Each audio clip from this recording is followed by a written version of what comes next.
चर्चा का मूल सार जो था, तो मानस में गोस्वामी जी ने स्पष्ट लिखा है कि सकल पदार्थ, संसार में जहाँ तक आपको पदार्थ दिख रहे हैं, उपयोगिता की वस्तुएं दिख रही हैं, जीवन में आध्यात्मिक या भौगोलिक, कि सकल पदार्थ और यही जग माही और कर्म हीन नर पावत नाही। कर्महीन, अब आपको कर्म की प्रधानता हो गई है। जीवन में, मनुष्य के जीवन में कर्म की प्रधानता है। हाँ, कर्म की प्रधानता है। आपको कर्म करना पड़ेगा। मैन भूमिका है कर्म कि सकल पदार्थ और यही जग माही कर्महीन नर पावत नाही। सही, आपको कर्म योगी बनना पड़ेगा। कर्म और इस मृत्यु लोक में आने का कारण ही सिर्फ कर्म है। कर्म है। कर्म गधा, ऊंट, कुत्ता, बिल्ली, गाय, भैंस, बकरी ये कर्म नहीं कर सकते ना। कर्म करने का केवल अगर सही मार्ग है तो मनुष्य का जन्म है। वही तो पता है कि एक अब आप क्या कर रहे हो ये आप तय कर लो। जैसा कि मैं अभी वहाँ चर्चा पे आपसे कह रहा था कि आप सनातन धर्म में पैदा हुए, आपका पहला कर्म बनता है कि जिस वंश में आप जन्मे हो उसकी ध्वज पताका तुम्हारे हाथ में है। अब तुमको उसका यश बढ़ाना पड़ेगा। हाँ, अरे मानवता की वंश बेल पर भागीरथ तुमको बनना होगा। मानवता की वंश बेल पर, जैसे ये अमर बेल होती है, कंटिन्यू बढ़ती रहती है। आप भी जिस भी वंश में पैदा हुए हो, आज आप मोहन सिंह जिस भी वंश में पैदा हुए हो, आपके पीछे हजारों करोड़ों वंशजों ने, आपके पूर्वजों ने प्राण त्याग दिए हैं। उनका कन्वर्जन होते होते होते होते होते होते आपके पिताजी और पिताजी के माध्यम से आप, तो हजारों करोड़ों पूर्वजों की गौरव गरिमा को आप अपने हाथ में लिए खड़े हो। तो अब आपका काम क्या बनता है? कलंकित कर देना। आपका क्या काम बनता है कि इसकी पहचान को समूल नष्ट कर देना? क्या आपका काम ये बनता है कि आप ऐशो आराम और भोग विलासता में संलिप्त होकर के अपने वंश की गरिमा को धूलित कर देना? और कर तो हम सब यही रहे हो। उल्टे तो हम चलिए, कर तो यही रहे हो। हाँ सही करेगा, कर तो हम उल्टे ही रहे। अरे ये एक अलग की बात है कि कौन ब्राह्मण है, कौन क्षत्रिय है, कौन वैश्य है, कौन शूद्र है। ये तो एक वर्ण व्यवस्था है। लेकिन इस वसुंधरा में पैदा होने के बाद हम सब हिंदू सनातनी हैं, पहला। और सनातनी होने के कारण हमारा आपका एक कर्तव्य बनता है मान्यवर, कि आप इस हिंदू सनातन धर्म की ध्वजा को आसमान की ऊंचाइयों तक पहुंचाने में आपका भी सहयोग करना होगा। सही है। लेकिन आप नहीं कर रहे हो तो काम चोर हुए ना, कर्तव्य से चोर हुए ना। जब पहले ही पथ पे तुम फेल हो, प्राइमरी ही तुम्हारी कमजोर है, तो डिग्री कैसे मिल जाएगी? ना, डिग्री नहीं मिल सकती। आज की आधुनिक पढ़ाई लिखाई का केजी और हमारे उम्र के पढ़ाई लिखाई का मतलब कि प्राइमरी। जब प्राइमरी तुम्हारी नहीं मजबूत है तो तुम डिप्लोमा कैसे प्राप्त कर लोगे? हो ही नहीं सकता। उसका भी एक दूसरा उदाहरण मानस में गोस्वामी जी दे रहे हैं कि संत मिलन को जाइए। संत का मतलब कोई रंगे हुए कपड़े, गेरुए पहने हुए वस्त्र, कोई व्यक्ति का संत का मूल्यांकन नहीं है। संत मिलन को जाइए, अरे तजी माया अभिमान। क्या तजना है आपको? माया और अभिमान। माया और अभिमान, अहंकार को दूर करे। संत मिलन को जाइए, कहाँ? तजी माया अभिमान। और ज्यों ज्यों पग आगे बढ़े, ज्यों ज्यों पग आगे बढ़े। लेकिन कब? जब आपके जीवन से तज माया अभिमान, कि ज्यों ज्यों पग आगे बढ़े तो कोटिन यज्ञ समान। एक यज्ञ नहीं, एक यज्ञ को कराने में आप कई लाख रुपए व्यय करते हो। हम एक भी पैसा व्यय करके यज्ञ कराने की आवश्यकता नहीं है। केवल आप अपने जीवन से दो चीज़ें छोड़ते हैं कि तज माया अभिमान, और आप करोड़ों यज्ञ का प्राप्ति आपको हो सकती है। सत्य संत मिलन, संत का मतलब जहाँ सत्य का अंत ना हो, उससे मिलने के लिए जब आप निकल पड़े हैं, और संसार में केवल ये एक है, वो है ब्रह्म। एको ब्रह्म द्वितीयो नास्ति। जब सत्य के लिए निकल पड़े हो, सत्य की खोज में निकल पड़े हो, मतलब परमात्मा की प्राप्ति के लिए अगर निकल पड़े हो, एक दृढ़ इच्छा शक्ति तुम्हारे अंदर हो गई है, तो फिर तुम्हें तज माया अभिमान, अब तुम्हें माया और अभिमान त्यागना पड़ेगा। त्यागना होगा। और जब तक ये नहीं हो त्याग पाओगे तो नहीं होगा। अब ये कैसे त्याग पाओगे? किसी भी अबोध बच्चे से पूछा जाए कि का खा गा ये क्या होता है, तो उसे नहीं पता। लेकिन जब शब्द का बोध उसे करवा दिया जाता है, तब वो ब्लैक बोर्ड में लिख देता है का। हाँ। उसे क्या पता था कि का क्या होती है, खा कैसे लिखा जाएगा। लेकिन जब एक कुशल गुरु के द्वारा उसे आत्मिक शब्दों का बोध करा दिया जाता है कि ये का है, फिर जब दोबारा गुरु उससे कहता है कि ब्लैक बोर्ड पे कि बेटा का खा का लिखिए, तो वो तुरंत लिख देता। इसलिए सबसे पहले हमें क्या करना होगा, जो मैंने चर्चा में शुरुआत में कही थी कि सकल पदार्थ और यही जग माही, सब कुछ संसार में है, और कर्महीन नर पावत नाही। अब बातें आती सरी आती है कि कर्म सभी कर रहे हैं, कर्म से तुम्हें कुछ नहीं मिलेगा। ये कर्म ही तो कर रहे हो, मगर इससे कुछ नहीं मिलेगा। इससे तुम्हें पैसा मिलेगा, पैसे से तुम्हारी ज़रूरतें पूरी होंगी, परिवार के साधन पूरे होंगे, शान शौकत पूरी होगी, बाकी कुछ नहीं मिलेगा। और हम सबसे बड़ी गलती अपने जीवन में यही करते हैं, इसी झूठ आसरे में जिंदा रहते हैं कि कर्म तो कर रहे हैं। ये कर्म नहीं कर रहे हो, ये उदर पूर्ति का साधन जुटा रहे हो। सर हम तो मुसलमान जो है दिन में 5 बार नमाज पढ़ता है, हम तो अगरबत्ती भी नहीं लगाते। ये आप जीविकोपार्जन का साधन जुटा रहे हो। एक समय है, अब आपको करना क्या चाहिए? 3 चीजें लागू होती हैं, कर्म, सुकर्म, दुष्कर्म। ये आप कर रहे हो कर्म जीवन जीने के लिए। और अगर आपराधिक तत्व में जुड़ गए, शराब पीना, व्यभिचारिता करना, इस तरह के काम करना, तो वो आ गया दुष्कर्म। दुष्कर्म हो गए। कर्म और वो हुआ दुष्कर्म। लेकिन बीच में है सुकर्म। सुखराम। वो जब तक तुम नहीं करोगे तब तक जीवन में कोई प्राप्ति नहीं होगी। अब आपको करना पड़ेगा सुकर्म। सुकर्म तुम्हें करना पड़ेगा। जैसे कि 3 सजावत देश को, 3 सजावत देश को, सती संत अरसूर, और 3 लजावत देश को, कायर कपटी कूर। 3 ठीक। अब इधर मनसा वाचा कर्मणा, जीवन 3 चीज़ों से चलता है, मन से, वचन से और कर्म से। आपको तीनों चीज़ों पर नियंत्रण रखना होगा, मन, वचन और कर्म। जब ये तीनों आपके नियंत्रण में होंगे तब आपका होगा सुकर्म। केवल कह देने से सुकर्म नहीं होगा।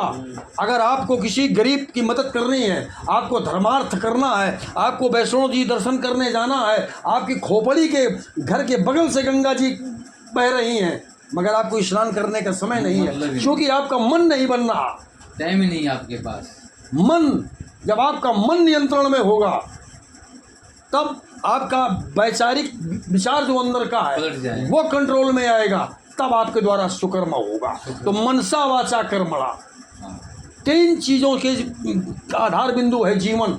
ये बात। तो सबसे पहले हमें इन 3 चीज़ों को अपने कंट्रोल पे लेना होगा, अपना मन नियंत्रित करना होगा, अपनी भाषा जबान ये कंट्रोल पे रखनी होगी, रखनी होगी। तब जाकर के हमसे सुकर्म होगा। परमार्थ जब होगा। बात आप समझ गए? केवल ये जो हम कर रहे हैं ये कर्म है केवल, इससे कुछ नहीं मिलेगा। ये तो हमें अपनी जरूरतों को ये पूरा केवल करने के जरूरत लिए पूरी करने के लिए, पेट भरने के लिए, बच्चों के साधन देने के लिए, फीस, कपड़ा, गाड़ी घोड़ा, बंगला, प्रॉपर्टी, ये तो अलग भूमिका इसके लिए। अब जहाँ की मेन बात थी कि जहाँ से हमारी ABCD कमज़ोर होती है, हमें वहाँ से काम करने की ज़रूरत है। हाँ। वहाँ से मैंने अभी वहाँ आप लोगों से कहा कि अरे शर्म आनी चाहिए हमें आपको।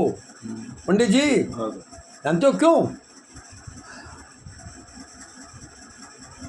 महिलाओं को हम हमेशा अबला कहते हैं, महिलाओं को हमेशा हम कमज़ोर आंकते हैं। अरे उनसे सीखो यार। हम तुम जिस दिन से एक लड़की आपके नाम का सिंदूर अपने मस्तक पर भर लेती है, लाख प्रचंड तूफान उसके जीवन में आ जाएं, मगर कभी सिंदूर नहीं मिटा सकती है। हाँ सिंदूर लगा ली। नहीं मिटा सकती ना। नहीं। ये अदम्ब साहस उसका, उसको सलाम करना चाहिए, तुम्हें प्रणाम करना चाहिए और सीखो उससे। और तुम सनातन धर्म में पैदा होने के बावजूद तुम्हें तिलक लगाने में शर्म आती है। हाँ कोई देखेगा मेरा टीका लगा हुआ है, क्या कहेंगे लोग, हम टीका नहीं लगा। अरे वो गर्व करती हैं, शाम को वो जरूर एक बार अपना सजावट करती हैं, इसलिए कि पति के नाम का सिंदूर भरती हैं, और तुम सनातन धर्मी होने के बावजूद मत्थे पे तिलक लगा करके निकलने में शर्म खाते हो। यहाँ से हमारी प्राइमरी कमजोर है। सही क्यों भाई? बिल्कुल सही, सही बिल्कुल सही। हाथ में कलावा बांध कर निकलने में शर्म आती है। सही है। सबसे बड़ी कमजोरी अगर हम करते हैं तो सबसे पहले ये कमजोरी करते हैं कि अभी जो मैंने वहाँ कहा कि माँ से जन्म तो लेंगे पर मोहब्बत मौसी से करेंगे। जन्म माँ से लेंगे, मोहब्बत मौसी से करेंगे, और जब दुखों का पहाड़ हमारे ऊपर टूट पड़ेगा तब फिर माँ की शरण में आएंगे। और माँ इतनी बड़ी विशाल हृदय की होती है कि फिर भी वो तुम्हें स्वीकार करती है। अगर तुम में दम है तो अब आखिरी सांस तक माँ की शरण में मत आओ, लेकिन आते वहीं हो, आना होता है। आना वहीं पड़ता है। सुबह मिलेंगे तो क्या बोलेंगे? भैया गुड मॉर्निंग, गुड मॉर्निंग बोलेंगे, लेकिन राम राम कहने में शर्म आती है। हाँ हाँ सही है। क्यों भाई? अरे भैया राम राम, राम राम कहने में शर्म आती है। गुड मॉर्निंग का गुड मॉर्निंग कहने में अपने को गौरवान्वित महसूस करते हैं। 3 किताब अंग्रेजी की पढ़ करके लोग अपने आप को यह साबित करने में जुटे रहते हैं, एक दूसरे सनातनी को नीचा दिखाने में। 3 किताबें केवल अंग्रेजी की, 3 लाइनें ज़्यादा पढ़ लेने के बाद हमारा ही कोई भाई अपने ही किसी भाई को नीचा दिखाने पे रात दिन जुटा रहता है। सही है। अरे वो अनपढ़ है। अरे तुम 3 किताबें अंग्रेजियत की ज़्यादा पढ़ गए तो क्या तुम सृष्टि के रचनाकार हो गए? ना शर्म आनी चाहिए तुमको कि माँ को माँ कहने में और बाप को बाप कहने में तुम्हें लज्जा आती है। कम से कम वो अनपढ़ और अगर कम पढ़ा लिखा व्यक्ति है तो छाती ठोक के बाप को बाप तो कह रहा है। ना पिताजी कहता है, मम्मी को माँ कहता है। तुम लानत है तुम्हारी ऐसी अंग्रेजियत पर, और लानत है तुम्हारे ऐसे कंप्यूटराइज्ड पैदाइश पर। आजकल क्या बोलते, डैडू, डैड। जय सुबह मिलेंगे गोले गुड मॉर्निंग, दोपहर में तो गुड आफ्टरनून। अरे भाई सीधा जय श्री राम क्यों नहीं बोलते हो? राम राम बोलने में क्या तुम्हारे कद घट जाएगा? ना सर, यही करना चाहिए। राम राम वाला सबसे बड़ा सब। जब तक तुम्हारे अपने अंदर से अपने पिता के प्रति सम्मान नहीं होगा, माँ के प्रति समर्पण नहीं होगा, तब तक तुम सुकर्म कर ही नहीं सकते। हाँ ऐसे घूमता फिरेगा, टक्कर खाते रहो लेकिन कामयाब होगा। सुकर्म तुम कभी जीवन में कर ही नहीं सकते। नहीं हो, तुम्हारी दुर्गति ही होना है, दुर्गति होना है। चाहे जितने बड़े अंग्रेज बन जाओ। मैंने अभी आपसे वहाँ कहा कि पूरे देश के वृद्धाश्रमों का आप सर्वे करा लें। मैं एक चैलेंज के साथ अब बोल रहा हूँ कि पूरे देश के वृद्धाश्रमों का सर्वे करा लें। 95% जितने वृद्धाश्रम में परिवार पल रहे हैं वो सब रईस-जादों के होंगे। हाँ। बड़े बड़े उद्योगपति और पढ़ाई लिखाई कंप्यूटराइज पैदाइश वालों के होंगे। हम जैसे गरीब मजदूर की एक भी माँ और एक भी बाप वृद्धाश्रम पर नहीं होगा। क्योंकि मैंने अब इनसे वहाँ कहा, क्योंकि मैंने प्लास्टिक में निपल का दूध मुंह से नहीं खींचा है। सही। मैंने अपनी माँ के वक्षस्थल पर मुंह लगा करके उसका रक्त स्तनपान किया है। तुम कंप्यूटराइज्ड पैदाइश 3 लाइनें अंग्रेजी के पढ़ने के बाद तुम जवानी में धन की गरिमा रंगबाजी में कुत्ते तो पाले हो, कबूतर तो पाले हो, लेकिन तुम्हारे बच्चों को नौकरानियों ने और आया ने पाला है। उन तुम्हारे बच्चों को पता ही नहीं है कि माँ के स्तनपान करने का आनंद क्या होता है। ये वो अपने ना नौकरी जाए और तो तुम्हें वृद्धाश्रम पर रहना पड़ेगा। इसलिए सनातनी होने के नाते अगर हिंदू धर्म में पैदा होने के लिए आप गौर गर्व करते हैं तो एक जरूर अपील करता हूं कि ये करना आप लोगों का दायित्व तो बनता है और हिंदू धर्म के ऋणी हो। हाँ सही है, ऋणी है। आप ऋणी हैं, कुछ कर पाओ ना कर पाओ पर कम से कम इस ऋण को उतारने का प्रयास जरूर करें। प्रयास जरूर करना सही है। ये बात सही। यार एक बात बताओ हमको, 19 बहुत पुरानी बातें छोड़ दो, अभी 1947 की जंग हुई अंग्रेजों से। 1947 की जंग अंग्रेजों से हमारे हिंदुस्तानियों से हुई, हमारे पूर्वजों से हुई। क्या उन्नाव में हमारे बगल के कानपुर के बगल में उन्नाव गदरका का रहने वाला चंद्रशेखर आज़ाद, क्या किसी देश वालों ने उसको कर्जा दे रखा था? ना, मतलब ही नहीं। इतना निर्धन और गरीब परिवार का वो बेटा था जिसकी माँ सूखे गोबर के कंडे जंगलों में बीन के और बेच के अपना पेट पालती थी। वो गरीब माँ का बेटा इस देश के लिए 22 साल की उम्र में प्रयागराज के फ्रेंड पार्क पर शहादत दे दी। वो था इस देश का सच्चा सपूत। 19 वर्ष की आयु में खुदीराम बोस सनातन धर्म की मान सम्मान के लिए प्राणों की आहुति दे दी। 22 वर्ष की आयु में सरदार भगत सिंह लाहौर जेल में लाठियां खाता रहा। क्या तुम्हारा हमारा कर्जा खाया था क्या वो? मतलब ही नहीं। तो क्या हमारी तुम्हारी नैतिक जिम्मेदारी नहीं बनती है? केवल ये कहते रहो कि यार काबुल कभी हमारा था, कंधार कभी हमारा था, बांग्लादेश हमारा था, पाकिस्तान हमारा था। केवल इतना कहते रहो, करोगे कुछ नहीं। कायर और बुजदिली की चादर ओढ़ के केवल अय्यासी और भोग विलासिता करते रहो। शर्म आनी चाहिए यार। केवल दूसरे के कंधों पर चढ़ के अपनी ऐशो आराम जुटाओगे, स्वयं नहीं करना चाहोगे कुछ। सही है। तो भाई साहब कम से कम बहुत नहीं कर सकते हो, तो बेसिकली प्राइमरी तो अपनी मजबूत करो।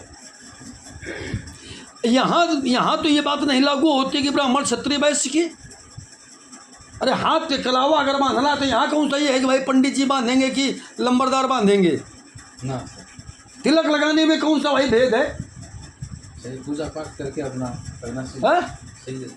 अरे अपनी पहचान तो बनाओ। पहचान सही है।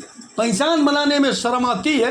अरे एक दूसरे से सुबह जब मिलो तो कम से कम अभिवादन में राम राम तो करो, राधे राधे बोलो, जय श्री कृष्णा बोलो। वो है काम की चीजें, काम की बात। लेकिन नहीं, सुबह मिलेंगे तो गुड मॉर्निंग बोलेंगे भैया, बड़ा गौरव महसूस करेंगे। अरे एक बात चलते चलते बता दूं कि अरे पथ निर्माण करो तुम कितने, चाहे जितने बड़े पढ़ लिख जाओ, चाहे जितनी कोठी हवेलियां पैदा कर लो, चाहे 1-2 करोड़ की कॉलिस और ये टबेरा जो भी गाड़ियां आती है खरीद लो। अरे पथ निर्माण करो तुम कितने, पर प्रभु के पथ पर चलना होगा। और हे राम तुम्हारे जीवन से क्या क्या गुण हमें लेना होगा। अंतिम बात है कि अनगिनत दीप इस जगत में हैं। पूरे देश में जितनी पब्लिक देख रहे हो ये सब दीप हैं। अनगिनत दीप इस जगत में है, अरे करता प्रकाश कोई कोई होगा। और कौन करेगा?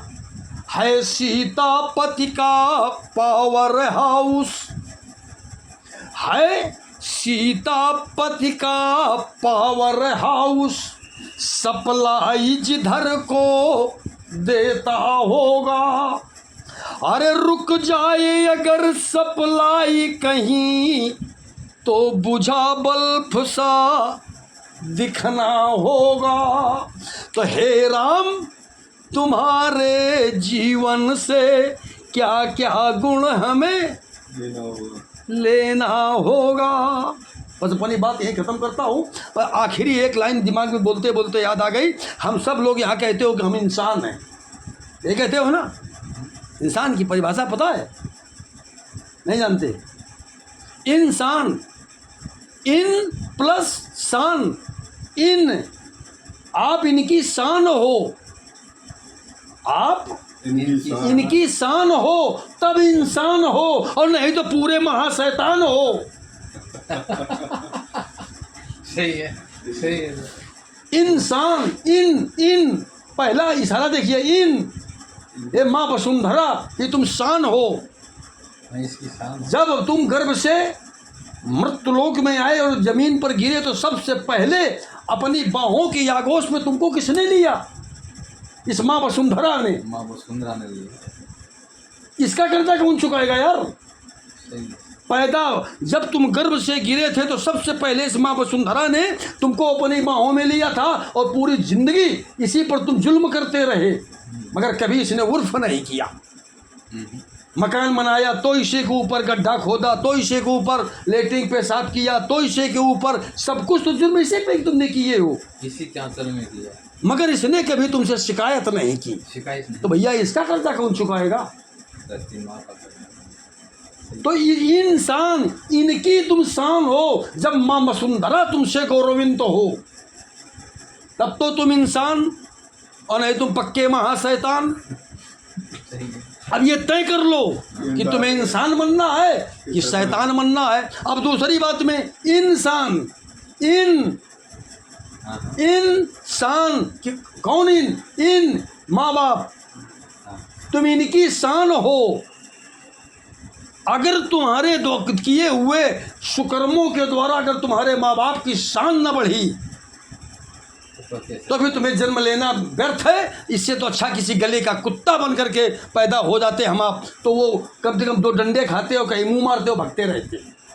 इंसान, इनकी शान, अगर माँ बाप की शान को तुम गौरवित न कर सके तो तुम्हारा जन्म लेना व्यर्थ है। इंसान। तीसरी बात, इनकी शान हो। किसकी? जिसके साथ तुमने 7 फेरे लिए हैं, अग्नि को साक्षी मानकर पानी का संस्कार किया है, तुम इनकी शान हो। इधर ये कर रहे हो और उधर पड़ोस में लाइन मारोगे। हाँ सही है। हाँ? वो गलत है। शैतान। इंसान, इनकी शान हो। और माँ वसुंधरा, भारत की धरती पे 2 स्त्रियों का केवल एक ख्वाब होता है, याद रखना मेरी बात। भारत की हर माँ चाहती है कि मेरा बेटा, भारत की हर माँ चाहती है कि मेरा बेटा क्या बने? धनवान। भारत की प्रत्येक माँ ये चाहती है कि मेरा बेटा धर्मवान बने, और भारत की प्रत्येक पत्नी चाहती है कि मेरा पति चरित्रवान बने। नोट कर लेना मेरी बात। जा करके आप अपनी माँ से पूछना कि आपकी बार माँ पैसे नहीं बचा पाए, ये तकलीफ वो तकलीफ, तो माँ कभी तुमसे बात विवाद नहीं करेगी। नहीं, कभी नहीं। बस इतना बताना कि वहाँ एक धर्मकुंड हो रहा था, यज्ञ हो रहा था, तो हमने 10,000 रुपये वहाँ दे दिए। हर हिंदुस्तान की हर माँ एक ख्वाब होता है कि मेरा बेटा धर्मवान बने, और हिंदुस्तान की हर नारी चाहती है कि मेरा पति चरित्रवान बने। और जब तक तुम ये 2 काम नहीं कर पाओगे तो तुम इनकी शान नहीं बन पाओगे, और अगर इनकी शान न बन पाए तो तुम इंसान न होकर के महाशैतान बने रहोगे। अब ये तुम्हें तय करना है कि हिंदू सनातन धर्म के मजबूती, प्रचार और प्रसार के लिए आप लोगों को ये काम करना आता है या नहीं, इनकी शान बन सकते हो या नहीं। जय श्री राम। जय श्री राम।